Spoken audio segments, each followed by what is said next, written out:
सुंदर गोपालं उरवनमालं नयन विशालं दुःखहरं वृन्दावनचन्द्रम् आनन्दकन्दं परमानन्दं धरणिधरं वल्लभघनश्यामं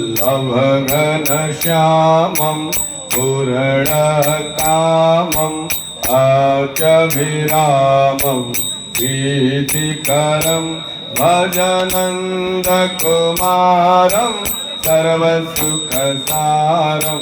तत्त्वविशारं ब्रह्मपरं सुन्दरवरिवदनं निरजितमदनम् आनन्दसदनं मुकुटधरं गुञ्जाकृतहारं विपिनविहारं परमोदारं चिरहरं वल्लभपटपीतं कृतौपवीतं करनवनीतं विबुधभरं भजनन्दकुमारं सर्वसुखसारं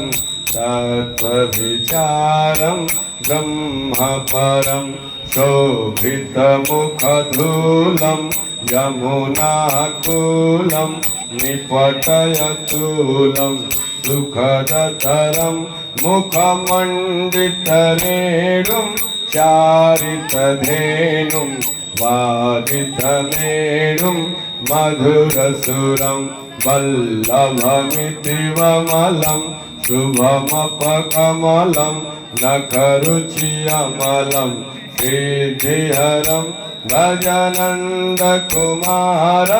सर्वसुखसारं तत्त्वविचारं ब्रह्मपरं शिरमुकुटसुदेशं कुञ्जितकेशं नटवरवेशं कामवरं मायाकृतमनुजं हरधरयनुजं प्रतिहतदनुजं भारहरं वल्लभव्रजपालं सुभगशुचालं हितमनुकालं भाववरं भजनन्दकुमारं सर्वसुखसारं तत्त्वविचारं ब्रह्मपरम् इन्दीवरभासं प्रकटसुराशं कुसुमविकासं वंशीधरं हतमन्मथमानं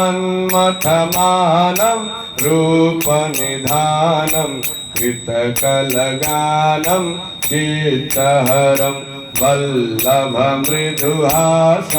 कुञ्जनिवासं विविधविलासं केलिकरं भजनन्दकुमारं सर्वसुखसारं तत्त्वविचारं ब्रह्मपरम् अतिपरप्रवीणं पतितदीनं भक्ताधीनं कर्मकरं मोहनमतिधीरं हरिबलवीरं हतपरवीरं तरलतरं वल्लभव्रजरमणं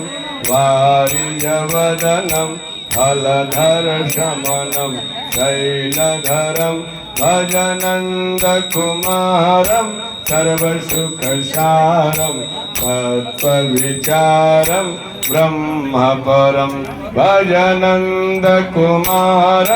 सर्वसुखसारं तत्त्वविचारं ब्रह्मपरम्।